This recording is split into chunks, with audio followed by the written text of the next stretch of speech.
खबर है कि उत्तर प्रदेश सरकार 5000 प्राथमिक विद्यालयों को बंद करने जा रही है क्योंकि उन स्कूलों में छात्र कम हैं, विद्यालय जर्जर हैं और अध्यापकों की कमी है।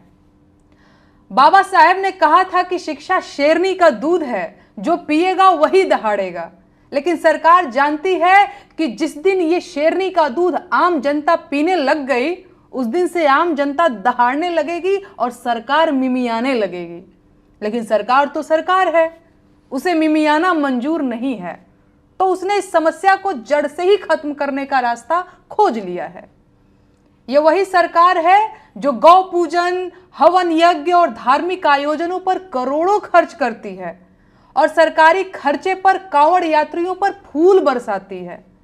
लेकिन जब बात बच्चों की शिक्षा की आती है तो वह कहती है कि कम छात्र हैं, स्कूल की हालत खराब है, इसीलिए बंद करो। वाह भाई वाह! सरकार का यह फैसला देहात के गरीब परिवारों के बच्चों के भविष्य पर सीधा हमला है। और देहातों में रहने वाले अधिकांश गरीब परिवार जाति व्यवस्था में किस पायदान पर आते हैं, यह बात किसी से छिपी नहीं है।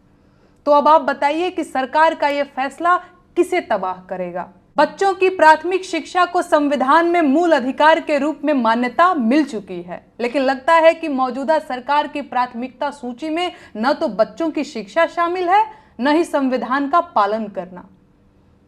मुझे जानना है कि अगर प्राथमिक विद्यालयों में बच्चे कम हैं तो ये किसकी गलती है? देश की आबादी में तो कोई कमी नहीं है और ऐसा भी नहीं है कि देहात का हर बच्चा कॉन्वेंट स्कूल में पढ़ने लग गया है। अगर स्कूल की हालत खराब है तो ये किसकी गलती है? सरकार अपनी गलती मानकर स्कूलों को सुधारने की बजाय स्कूलों को बंद कैसे कर सकती है भाई? ये तो छोटे छोटे मासूम बच्चों के साथ अन्याय करना हुआ।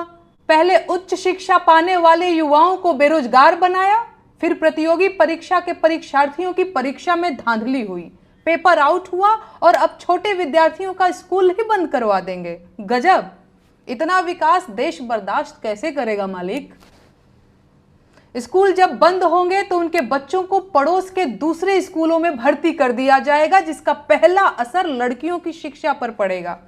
स्कूल दूर हुआ नहीं कि उनका स्कूल छूटा, क्योंकि बेटियों की सुरक्षा का जो हाल सरकार ने किया है वो दुनिया भर को पता है। बेटी बचाओ बेटी पढ़ाओ का नारा देने वाली सरकार बेटियों की दुर्दशा तो पहले ही कर चुकी है, अब उन्हें पढ़ने भी नहीं देगी। वाह मोदी जी वाह! आपके लोग पूरी ताकत से बेटियों के भविष्य का विनाश करने में लगे हुए हैं।